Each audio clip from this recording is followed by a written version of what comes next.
and welcome to What the Huck. This is my co-host Henry, who you might sometimes hear say, "What the heck?" And this is my co-host Safie, who sometimes says something else. Today for you, we have a really interesting guest with a very fascinating new book out. We have Alfie Bown, who's a lecturer of digital media at Royal Holloway University in London and author of Dream Lovers, the Gamification of Relationships. Hello, Alfie. How are you doing? Hi, lovely to do this. Thanks for having me, guys. I'm well, thanks. Absolutely. We're very happy to have you here. We just finished reading your book about a week ago or so. Yeah, and I finished it like a couple of days ago. But yeah, it was really interesting. And we have a lot of things that we want to ask you about it.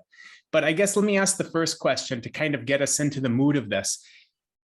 This is a very interesting book about how the digital landscape can influence desire, relationships, all of these sort of things.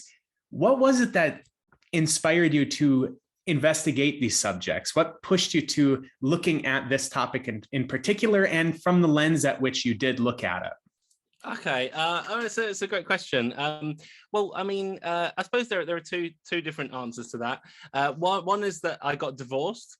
And I thought it would be interesting and fun to explore the weird world of digital relationships. So I got myself a virtual reality girlfriend, and I got myself an AI girlfriend, and went to a sex bot brothel, and tried to sort of explore the way in which the digital world was promising to replace human beings as part of or replace a relationship with a human in certain ways, and got myself into some weird situations with that, which I thought was interesting. But another perhaps more unusual answer is that I went to this place in East China in Hangzhou. And I was giving a talk there. This is a sort of story that I always repeat on podcasts and things, but I'll just do it very quickly. I was giving a talk there about WeChat and how kind of evil WeChat is. And I was approached by some people from Alibaba, and I sort of initially thought I was about to get sued or something, or censored at least. But these people from Alibaba were like, "Oh, you hate Tencent, the company that owns Alibaba, owns WeChat. So maybe you love Alibaba." And I was like, "No, obviously you're both awful." But they took me to Alibaba's Cloud Town, and one of the things they showed me was this car. The Cloud Town is in the outskirts of Hangzhou. It's like their version of Silicon Valley, and they showed me this car which knows when you're hungry and what you want to eat, and it knows when you want to eat it, and it knows to drive you there.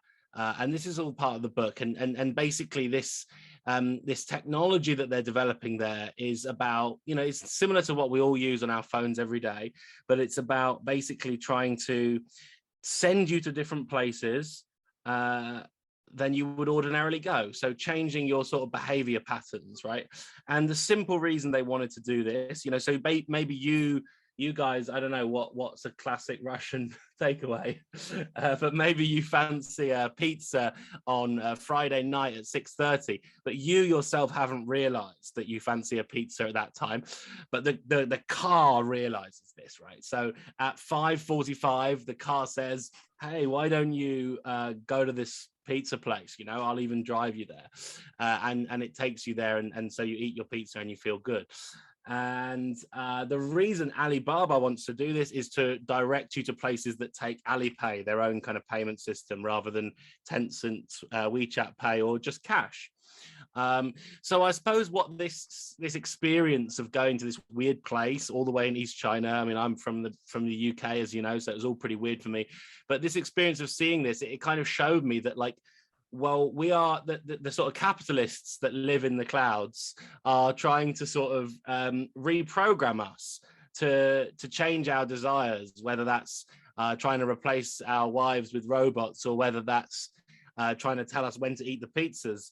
The capitalists have a kind of system or programming, are reprogramming desire, and have a kind of blueprint for what we should all be doing, and that is, they're sort of nudging and moving us to do things in new and different ways. So I guess I wrote this book to try and explore the different ways in which capitalism is trying to reprogram our desires, I guess. Yeah, that's really good. And I have one more maybe quick question to kind of ground us all, the listeners as well as ourselves. That way, everybody's kind of on a level footing to go into the conversation, which Safie will take us into next. There's a few terms that I think would be useful for you to kind of maybe define is the wrong way of putting it, because definitions inherently are boring, but maybe briefly explain for the audience. So you talk about subject and object within these relationships. And I think that at least a basic understanding of how the subject object relationship is important. You talk about libidinal drives throughout the book. I think that this is also something that would be helpful for the listeners to understand, what is a libidinal drive? That way we can understand how libidinal drives influence us and our relationships to one another, influence our relationships to digital platforms, etc., as well as to cities more generally, digital cities, that is. So that also perhaps is another thing that would be useful for the audience. And then the third thing, and perhaps the last thing that would be useful for us to get a baseline knowledge of, is what do you mean by desire in this book? Because it's different than what a lot of listeners might assume when they hear the word desire, when it's all sexual. Yeah, that's not what you're talking about here necessarily. Yeah. Okay, this is a great question. I'll try and be quick. Obviously the question of subject and object is huge, but I suppose I could say that in what I'm thinking about, I'm actually really using Roland Barthes, the French theorist, for this kind of thing, rather than psychoanalysis, which is my main kind of training and interest. But, I suppose my basic point when it comes to sort of subjects and objects is that when we talk about desire, we usually only think about subject and object. So, I like sushi, where I am the subject and the sushi is the object. Or I love her, or I love him, where, there's a subject and object. The object of desire in this case is the person, it could be anything. And, in it's no different in when this becomes digital, in dating apps, whether it's you're going on a dating app and you're looking for an object, you're the subject and the objects are there. You're scrolling through them like a pack of cards on Tinder or something. And the same for something like Pokemon Go. You see the Pikachus appear and these are the objects and you desire them and you go and get them. And the same on something like Deliveroo or Uber Eats, where you scroll through the restaurants until you see the object of your desire and you go on and find. So, I mean, the discourse about desire is mostly thought of in terms of subject and objects. And my position is that we're sort of thinking about it the wrong way, because it's more the platform that makes the difference here, not you and the thing. That there isn't really a connection between you and the Pikachu, you and the bowl of ramen noodles, you and the date you're about to go on Tinder. But what is most important is the platform itself, the place where you meet, the scene of Tinder, the scene of Deliveroo, the scene of Pokemon Go. And so when we just talk about subject and object, we're missing this key player, which are created in this digital tech world, who really transform and influence our desires and our feelings. So I'm sort of saying we need to break away from thinking about subject and object if we want to understand how mediated our desires are by technology today. So that's question one. The second, libidinal drives. I suppose I can just quickly say that I take this from psychoanalysis, and in particular from Lacanian psychoanalysis, but that basically the difference between a desire and a drive is that in Lacan, and this is a bit of a rubbishy explanation, but is that drives don't necessarily come from inside you. And he makes a distinction between instincts and drives. So instincts, it's like you can explain that by biology or whatever, like something is launching itself at your head, it's going to kill you, you jump out the way. This is instinct, right? Drive is different. It's when you're sort of motivated to behave in a certain way or do something. Like, I want to eat McDonald's. This is a drive rather than an instinct, because culture has already started to influence it, right? The reason we want McDonald's is not just because instinctively we're hungry. The hunger is instinct, but once it becomes kind of cultural, it becomes a drive, and these kind of drives, like sexual drives, so the reason why I'm interested in this is that, I'm not obviously interested in biology and what we instinctively want. I'm more interested in what like culture tells us to want, right? And so this is why a drive is an important concept, because it's different to instinct, I guess. And I suppose that's part of the way to answering your last question, which is about, but you are right. One of the things people have said to me most about this book, which obviously isn't out yet, but is it's surprising that it's not all about sex and love. Like, part of it is, and this is also really important, I think, for me, because there's a whole history of like separating like sex from other kinds of desires. And I'm not completely naive. I understand that there's a difference between a bowl of noodles and your wife. I totally understand that, and I know that there's a difference between a nice, cute Eevee or Pikachu and a hamburger. But often, what's more interesting is the similarities between those things. And so, what I've tried to explore, I suppose, and you can see it through, the fact that, like I said, Deliveroo, Pokemon Go, and Tinder have the same kind of interface.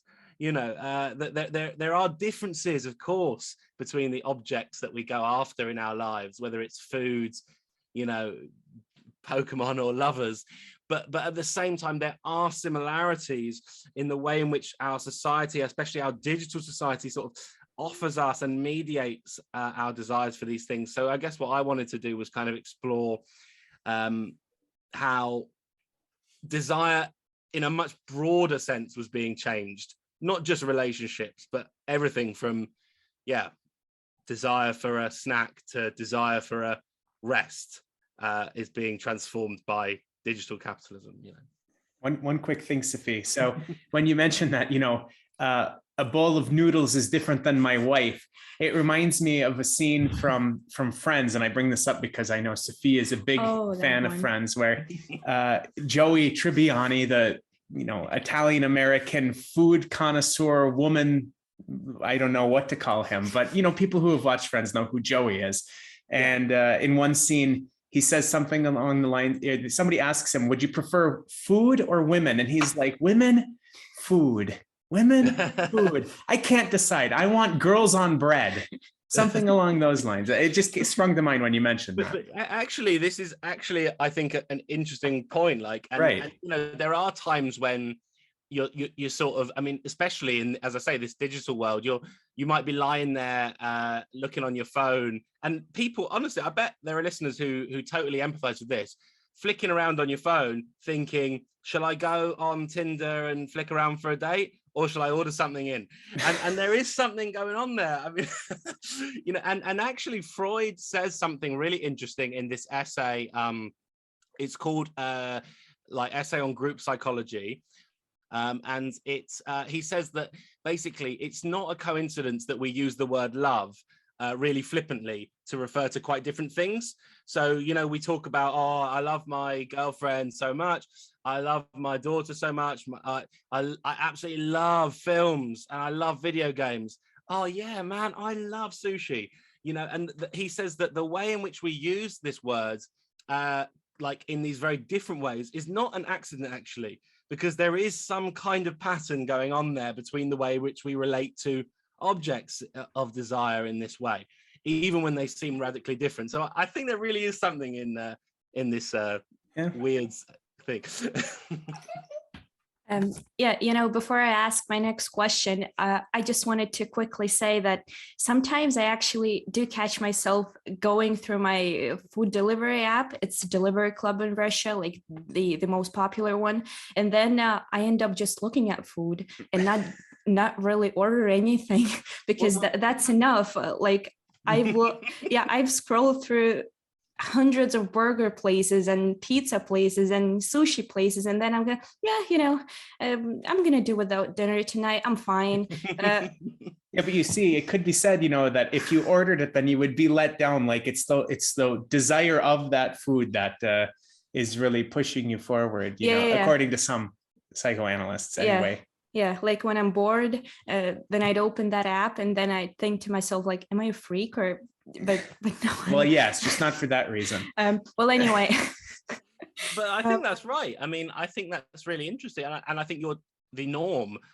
Because, and this is also and one of the topics I've never sort of written about, but I'm interested in, is the question of boredom, which you just mentioned, and how this relates. Because on the one hand, it's this kind of massive surplus of desire. Like, I have the opportunity to like scroll through infinite number of commodities, from dates to meals to t-shirts to shoes, you know. But on the other hand, there's this kind of strange detachment there where, you know, I don't actually want the thing. I'm really just sort of scrolling through these commodities out of boredom. And yeah, I think they can be. This is probably why they can substitute for each other, you know, so easily. Yeah, that's a really interesting point. Leading us to my next question, I'm gonna pick a point back up that you made, talking about that car, you know, that can predict your food preferences at 5:15, whatever. You know, some people actually view such predictions of their desires as perks. Like, I actually heard it from a friend of mine when I was ranting on and on about surveillance capitalism. And then he was like, well, you know, it's got its perks, because then this app knows what I want, my YouTube recommendations. God, I used to appreciate those. So what do you have to say about that? Like, how do I... Yeah. I mean, look, I'm not saying benefiting from these kind of things. I mean, this really cool Pokemon t-shirt, for example, came to me through Facebook's targeted advertising, and obviously, you know, guilty and of enjoying and participating in it. But I suppose my sort of take on this, and I think this is probably, I would actually say this is the most important point of the book, which I now, you know, think isn't. It has lots of other stuff in it that isn't so important, but you know, this question about predictive technology, which is clearly leading the line with where you know, predictive technology is probably receiving the most investment. It's receiving the most investment of any other kind of area of tech investment right now, and it's the structure behind Cambridge Analytica, Palantir, you know, election rigging companies that really influence kind of global politics and so on. But it's also part of our daily lives, and you know, the way in which we think and feel. You know, everything from Spotify to YouTube to Facebook is deeply embedded in predictive technologies, as well as dating apps and other things. And one of the sort of great misconceptions, or great kind of lies really, that we've been sold is that these technologies are predictive, in the sense that they give you what you want, and you've already wanted it, and they've responded to your desires and given you what you want. So, you know, of course, this is how dating apps work, and this debate kind of flared up when OkCupid was accused of being racist for kind of pairing people only with people of the same race. They were able to defend themselves by saying, well, we're just responding to what people want and giving them what they want, so that no responsibility lies with the algorithms, the tech companies, the technology itself. All of the responsibility is passed on to the data set, let's say, which the technology draws itself from. But this is a huge misconception, because when a program is based on data-driven data input, you know, when there is a data set which is the base of a program, it already kind of influences the future of users to follow a certain pattern, right? And it's not just from the data that pattern comes, but from the interpretation of the data. So to cut a long story short, I can give some more convincing, simple examples. You know, something like that car I mentioned, where, you know, they're working out what you want and when you want it, but then they nudge you. In Facebook terms, it's called nudging, where basically they predict you to a certain extent and then nudge you to something else, which is beneficial to them. This is the same kind of strategy that companies like Palantir and Cambridge Analytica use, or Facebook advertising, where we need to understand people only to X point so that we can nudge them in Y direction. So in other words, to cut a long story short, predictive technology doesn't really predict what you're going to do. It decides what you're going to do and encourages you to follow that path. So it's much more about nudging you in new directions than it is about giving you what you already want. And this is, I suppose, the whole reason for needing to study desire and to think about psychoanalysis, because these apps do not just give us what we want, they also change what we want, right? And tell us what to want and transform desire for into a new kind of future, so I think your question is a really important, maybe the most important, that we think that we build the technologies that we use, but actually they build us as well. So the stuff we make tells us what to think and feel.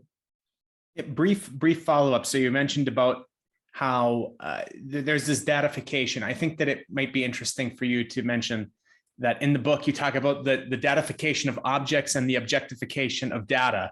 So could you just briefly talk about what you mean by the datification of objects and the objectification of data? Because you do mention that, like, we put so much faith in having this data, like, and we influence our culture based on the data that we have available to us, right? So I think that that's an important point and something that might be interesting for the listeners. Yeah, for sure. I think this distinction that you mentioned comes from Yuk Hui, who's one of the most interesting current theorists of technology there is. So I'd really recommend people who are interested in this stuff to read his work. Essentially what I'm trying to get at here is that this data-driven society that we live in, that the whole claim of it is that it's based on us. It's democracy gone mad, or it's the end of democracy or something, because the claim is that we are responding to people, right? So whenever it's anchored in data, the data is supposed to justify it, in the way that, well, this is what the people want, so this is how we build our future. But in actual fact, what's happening here is, well, anyone who works in data, even to the slightest degree, knows how manipulable and partial all data is. That's not a unique and new thing to say. But what is so weird is how we've actually become a culture who trusts the data, when we also know, paradoxically, how untrustworthy data is.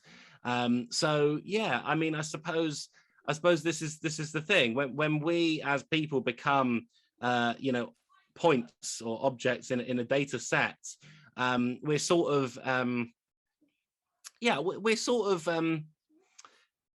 well, it's not just that we're being simplified. It's more that we're giving up our agency. So what looks like a favor to us, or it's a data-driven thing. It's, it looks like the claim that companies who speak in this language are making is we're responding to the desires of the people.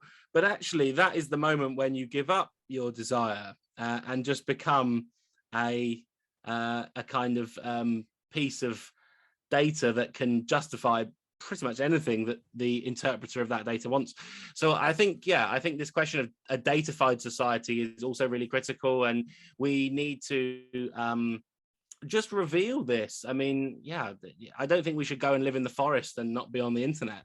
I think we should just reveal this fact clearly to everyone that, nothing is data driven really. Because I suppose the clearest example is this question of the OkCupid race kind of debate, right? So clearly the fact that people were more likely to, I don't doubt that it's true that people were more likely to match with somebody of their own race. But when you build an algorithm that uses that data as its basis and only therefore matches people with people of their own race, that's totally different, because it's no longer a reflection of what people are desiring. It sort of fixes that as part of the system, which then becomes the algorithm by which we live. So to put it another way, if you build an algorithm in the West that's based on data, you totally force everyone who's not in the West to obey a Western logic. So you basically normalize things which are completely biased and individual. Decolonize the data is what I have to say to that. Safie, go ahead. Something that's very closely interconnected with what you just said about OkCupid, and what I personally found super interesting as a linguist. One of your chapters in the book is called The Match, Metaphor and Autonomy. Can you elaborate on how that relates to the existing dating sites algorithms? I think it's, it relates to OkCupid and such. Yeah, I mean, what I wanted to do, and part of the book, which is kind of a joke and kind of serious, is, you know, this sort of, at the end of each chapter, I sort of tried to playfully kind of suggest a way in which, let's say, the socialist left could use technology to its own benefit. So, like, one of the ideas is a video game dating simulator.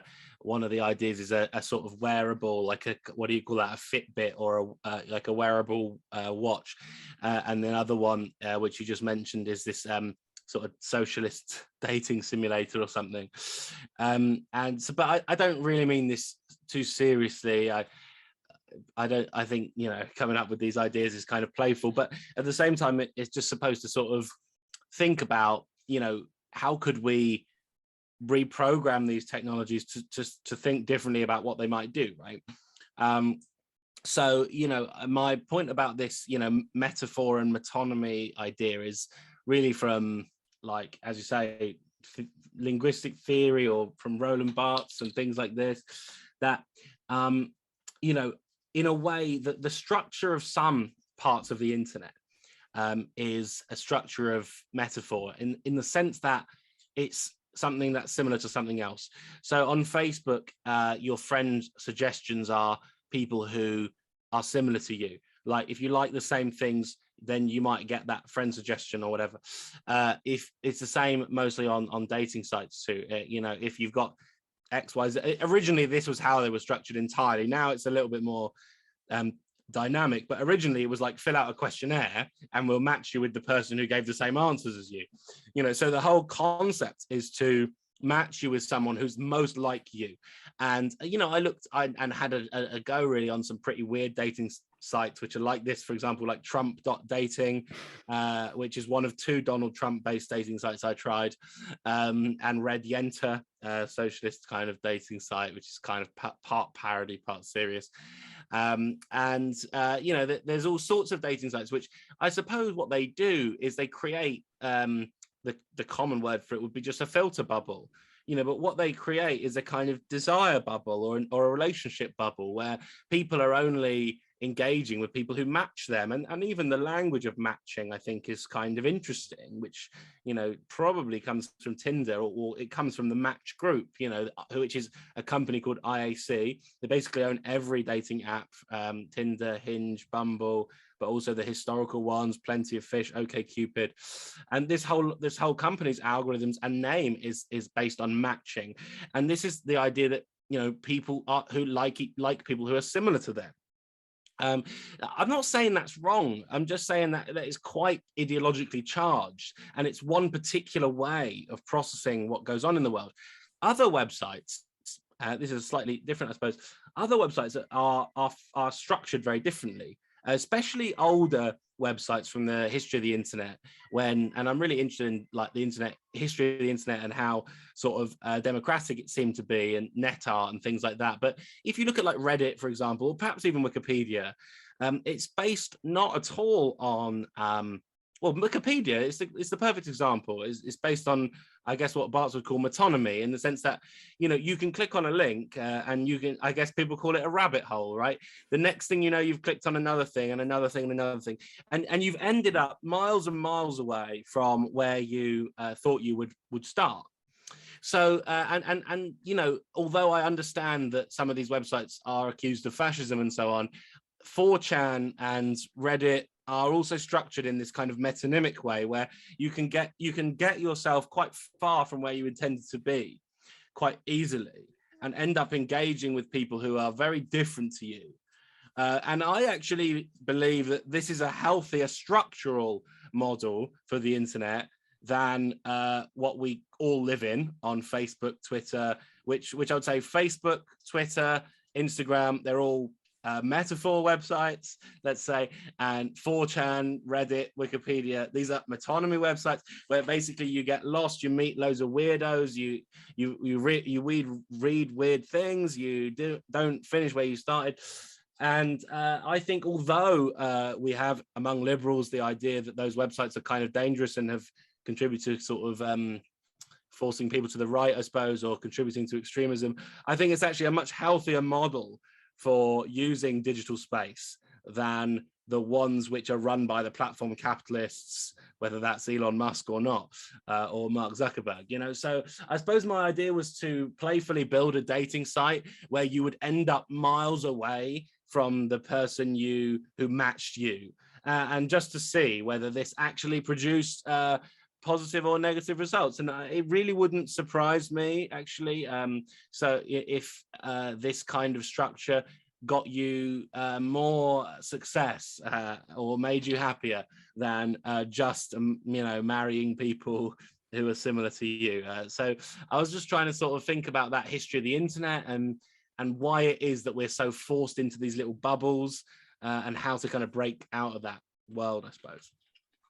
So I want to turn towards the way that there has been discourse on, well, amongst several subsets of men in terms of how to go about finding women and winning women, right? So there is two things in particular which are not directly related, but they're kind of different lines of thought on, you could say the right, but honestly, a lot of people on the left would also follow these sorts of paths as well. So one of which is the game, which you mentioned, is the way that pickup artists think about women in general.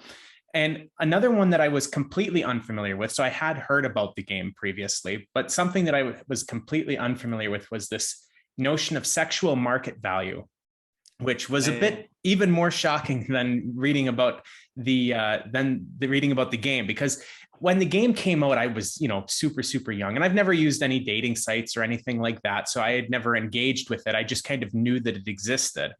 But this sexual market value notion really is something that's way beyond even the, grotesqueness of the game of looking at women as like a prize that you can win. Mm-hmm. I mean, okay, so just before I start, I'll say I don't agree that it's that scary, because I think it's everywhere. But it seems like so basically the story here is in the 2000s, when I was at university, this book by this journalist who's a pickup artist, but he started off as a journalist investigating pickup artist communities. So he started to kind of infiltrate these communities and learn about pickup artistry. He was, I think, a kind of liberal who wanted to reveal how problematic these men were. But once he started down this path, he quickly became one of these pickup artists, which is what happens to anyone who studies 4chan or the far right or something, So what? But it hasn't happened to me yet. So anyway, it was very popular on university campuses when I was at university in the UK as a student. And people would advocate for these kind of things, like this is how to pick up women, you gamify relationships. And of course, my interest in this is because now there's quite a palpable technological way, there's a gamification of relationships, but this is a kind of prehistory of gamification of relationships. But yeah, so then what happens, like when woke culture starts to sort of influence, or pre-woke culture influences university campuses, that kind of discourse gets like completely pressed out, quite rightly, and pickup artistry disappears. But like lo and behold, and this is like a fucking lesson on cancel culture or something, I think, because this turns out not to have disappeared at all. So the mainstream is congratulating itself that we pressed out these misogynists, pickup artists or whatever, but they've just grown into this enormous community of millions of people who aren't on mainstream media, which is why something like sexual market value, SMV, or like there are these various groups on Chan boards, image boards, whatever, where these kind of communities gather, and basically pickup artistry is probably more influential and successful now in this kind of semi-underground way than it ever was in a mainstream way. So this is one interesting kind of point. But the other point I wanted to make about, because I agree with you that this is kind of frightening, and it seems concerning, I suppose, that these communities exist and are so strong. Well, what is sexual market value, just for the listeners who haven't read the book yet? I mean, I to be honest, I can't really say, but because I don't really know, but this is communities where, you know, who produce, you know, imagine you know, those like old Dungeons and Dragons books or something where you look in the back and there's like, you got this for strength and then, you know, this for whatever. Yeah, so like basically people creating their own kind of scoring systems for like how hot or attractive people are. And then, you know, and everyone knows the history of Facebook is this kind of hot or not, you know, rate people against each other kind of thing, you know. So I think sexual market value is really just people trying to consciously assign a number to the attractiveness of someone, especially women. So yes, it's deeply embedded in like misogynistic and conservative practices of what relationships are and so on. But and here's what I want to say the most. I think this is no different to, and I already mentioned that Facebook began with this kind of thing. This is essentially what algorithms do, you know. So it's not that the temptation is to be like, look at these fascist morons with their traditional values on the far right, hanging out on 4chan and ranking women out of 100. But actually, that is basically how the systems we use function. And the best example of this, which is not an anti-China example because it's everywhere, it's how Facebook works, but it's a Chinese example of this dating site called Baihai. And how this site works, I think it's the 4th most popular in China, so we're talking about billions and billions of users. And this dating site runs itself on the Zima credit score, which is a credit score based, which created by Alibaba Group, which is where we started with this car and this hunger and stuff. And the credit score is based on the American model of credit scores. So it's not, this is not some kind of dystopian Beijing thing. This is, and what it does is it has various categories. So wealth is critical, but also other things like if you have friends on social media with someone who's been arrested, you lose points. And if you sort of, you know, there are other kind of metrics, let's say, including like there are some like paying your council taxes on time and things like that. So basically, if you're a good citizen, and especially a wealthy citizen, you have a high score, and the dating site feeds off this score.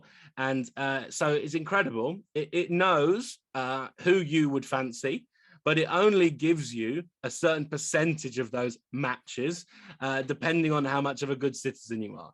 So if you're a perfect citizen, you get 100% of the possible matches, right? If you do something wrong, you start to get a smaller percentage of matches. So you get less chance of finding love, let's say. But really, anyway, this is, of course, completely dystopian. It's the stuff of Black Mirror.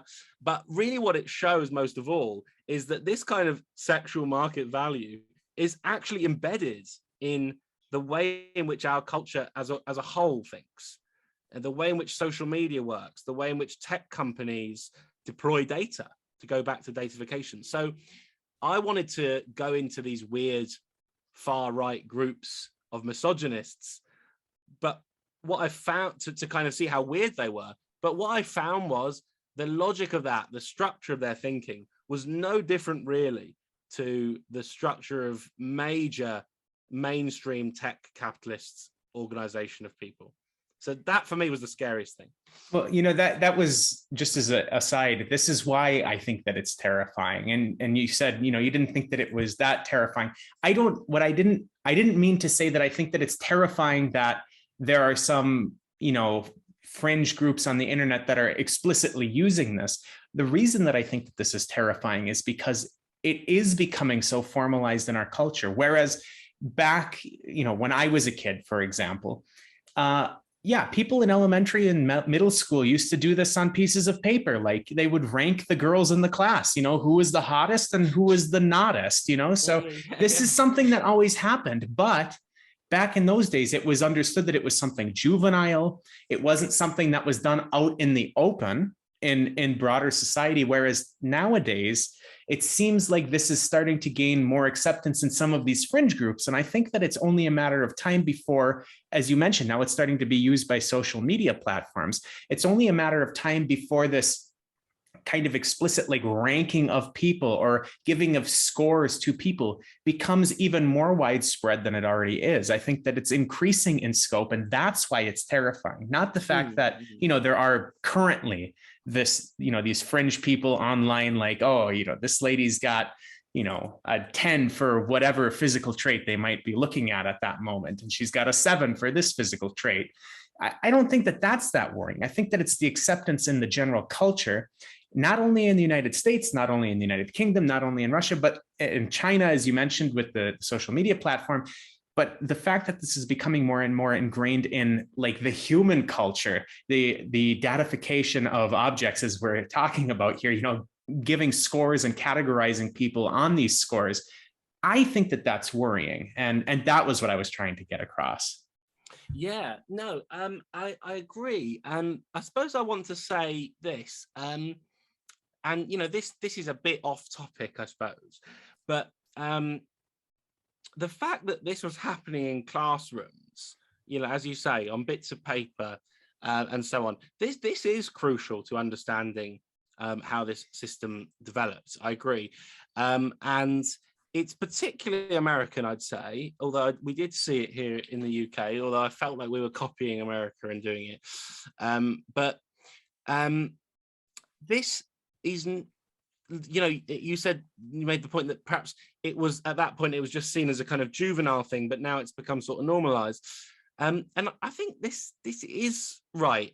We're all responsible for this because we're all doing it. So now there's this weird sense that, I mean, I think this is what happens when millennials grow up, you know, and it is fucked, actually, and it is our fault.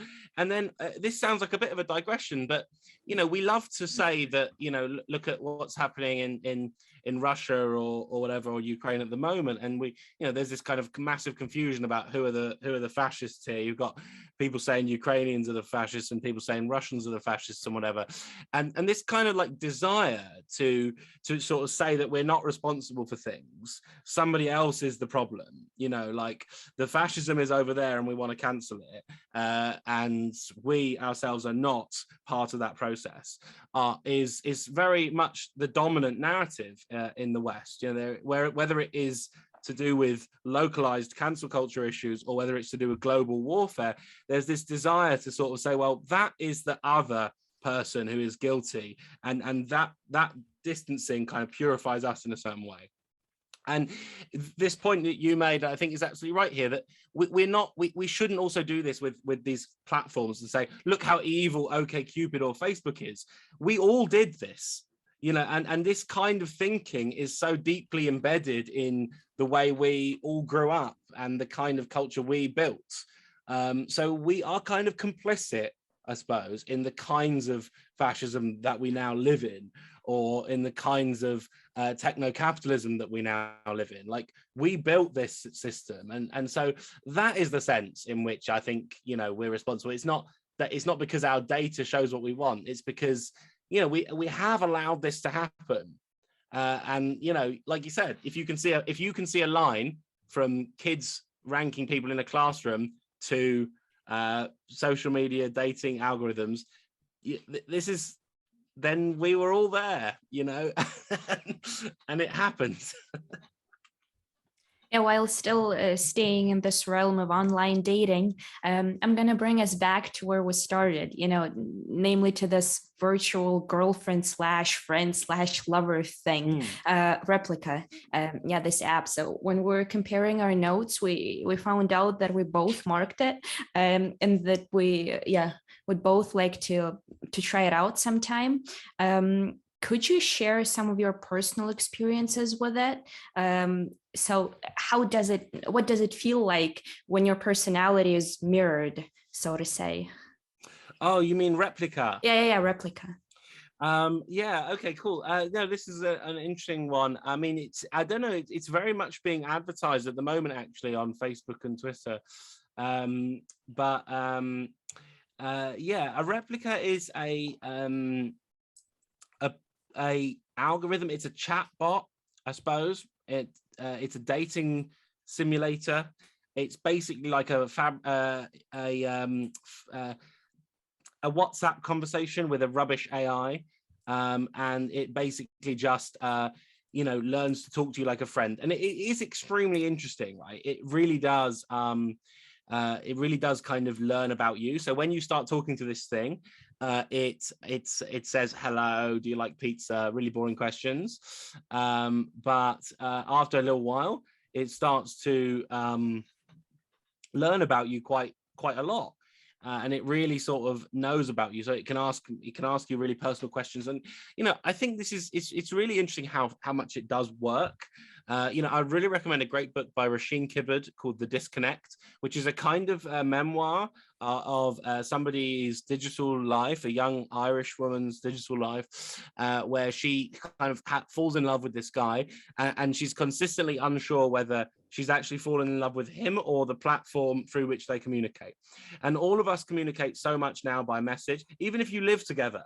You know, you still then you go to your separate rooms, you message each other, memes, jokes, comments, whatever. So much of our life is taking place through platforms that that part becomes mimicable. And this piece of technology, Replica, which was built by a woman who lost her best friend and tried to replace him using data to make a kind of chatbot based on the kind of things he would say, kind of like it happens in a Black Mirror episode. You know, this app does work, and it does kind of mimic. And one of the most interesting things the creator of this, I forget her name, she said about it, is that, you know, how Google Secretary or Google Home, it can book you a restaurant for you, or it can order some flowers and send them to your boyfriend. But this is a much easier thing, a much more difficult thing to mimic.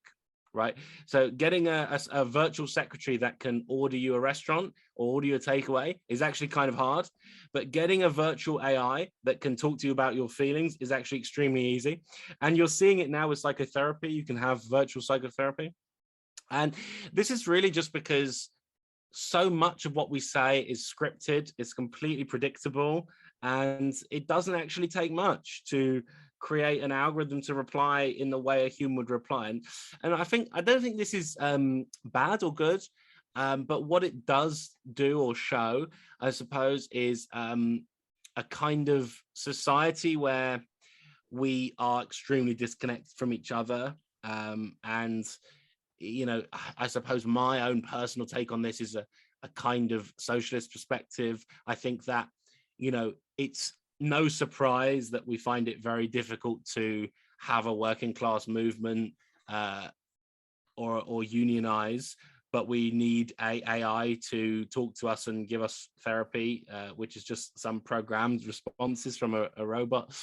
Because these are two sides of the same coin, really. Like, if we are gonna live in a world where we're getting so much of what we need from these kind of platforms, which are designed to divide us from each other, then of course we can't have friendships and unions and working class solidarity and things like that. So this is how I try to approach this, thinking that, you know, the technology is specifically designed to rupture your relationships, I suppose. And, you know, for example, this goes way back to sort of my first book, I guess, which is about Candy Crush.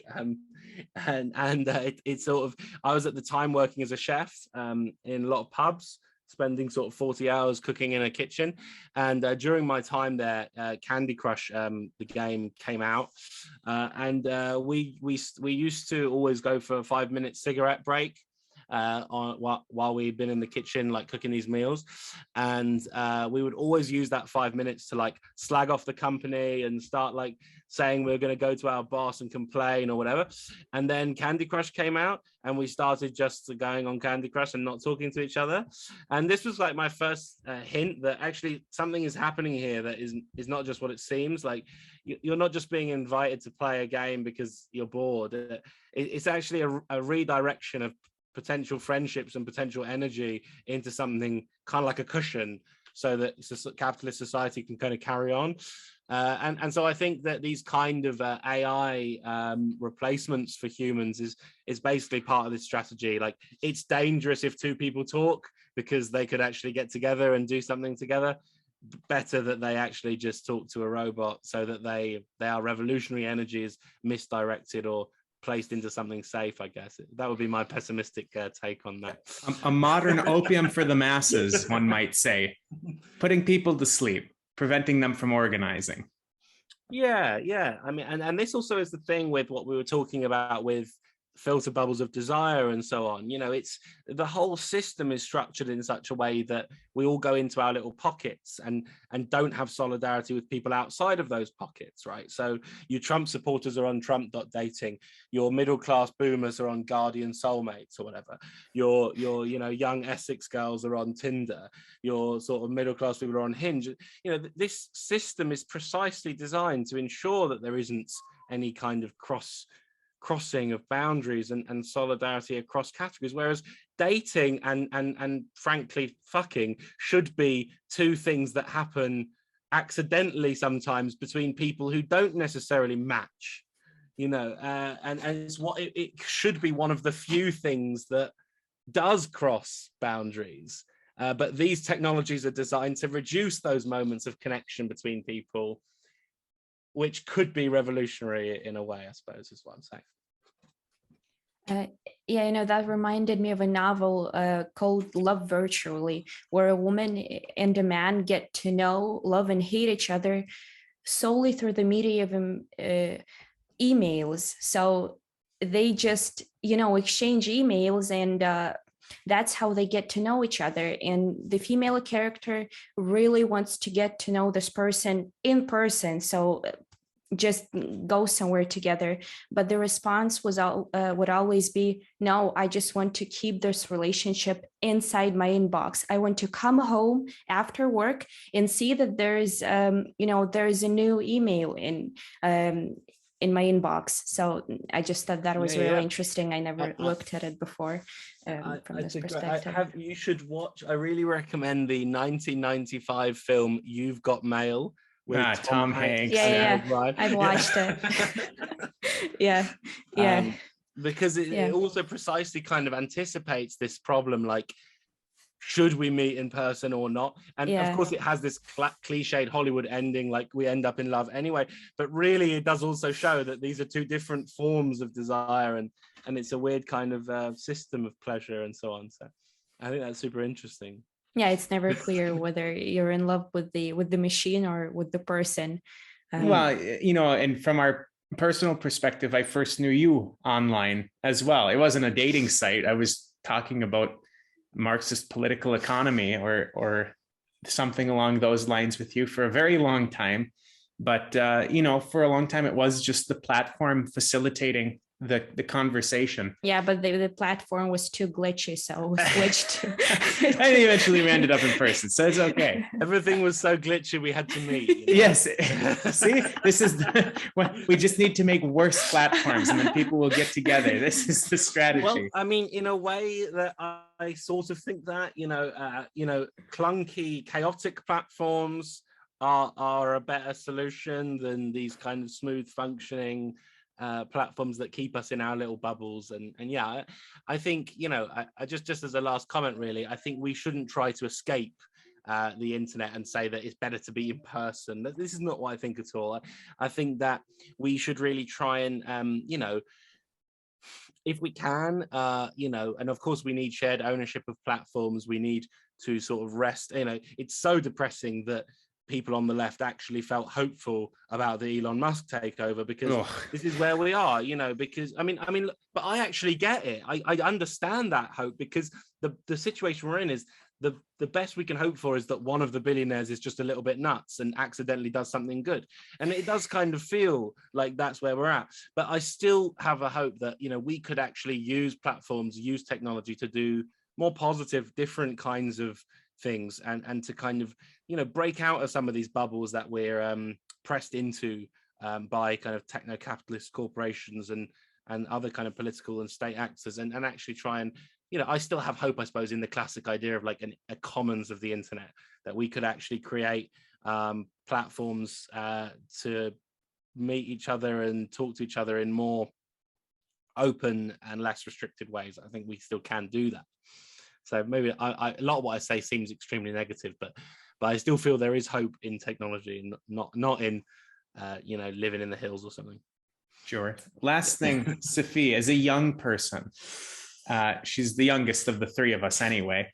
As a young person, with your experiences online being shaped a little bit differently than at least mine, was there anything in particular in this work that helped you understand what you were experiencing online in your, recent experiences online, or anything along those lines? Yeah, absolutely. I just wanted to point out quick as well that, you write in the book that locking yourself away in the forest isn't really the best solution. Although it may be one that I want. Yeah, if you want to change something. So you say that technology came to us to stay, like long term. So the best we can do is to give it a shot and try to, to redirect the existing technology. And move away from the idealistic perspective of it. Just like a lot of my professors always say, we don't need the internet. We just need a global blackout, and then everything will be great again. But now I also see it a bit differently.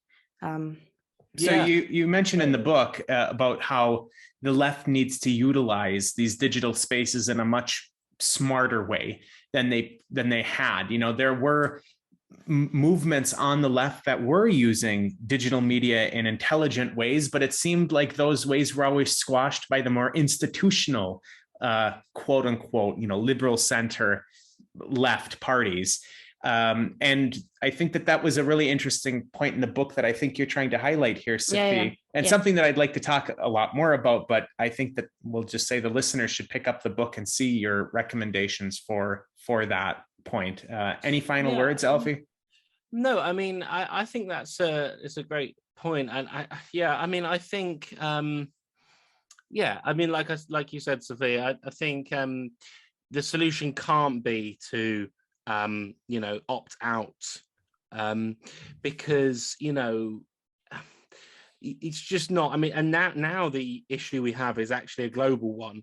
So platforms like Facebook are declining actually in the US and UK and most of Europe, but exponentially growing in Africa and Asia. Now, if we then decide, well, this company's evil, so we'll opt out, what then happens is the evil company's just got carte blanche to do what it wants with the rest of the world. So it's a really stupid approach, actually, and quite a selfish one, I think, when people who can decide to opt out, leaving people who can't in, and subject to those kind of things. So what we need, unfortunately, to do, even if we don't like these companies, is to kind of, fight for reform within them, and try, if we can, to propose new companies and new technologies which can perhaps provide a more equitable, fairer future of technology. But my instinct is to say that people who opt out entirely of this kind of technological revolution are basically leaving even weaker people to suffer at the hands of these corporations. We shouldn't do that. We should try and seize the means of production of these technologies and overthrow these 1% of power holders who tell us what to think and feel. We should do it. Let's do it. Let's start that here. I think that's the perfect note to end on. What do you think? Yeah. So I like the optimism. Yes.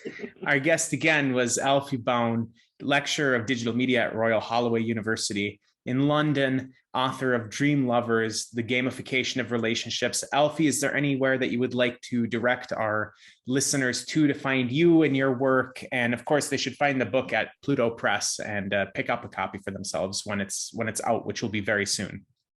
No, not really. I mean, I do. If people are really interested in this stuff, I actually do a podcast myself on Sublation Media. We also run a magazine, and people can find it on YouTube. Every Friday I do a kind of a show with different guests where I'm the host, and I have guests talk about all sorts of things. So if people want to hear more similar stuff, I guess they can check out Sublation Media. But otherwise, thanks for listening. Hopefully it was interesting to some of you. Yeah, absolutely. We enjoyed it. So Yeah, we did. Take care, Alfie. Thank you very much for coming on to the show. And this has been another episode of What the Heck. Right. Take care, everybody. Night.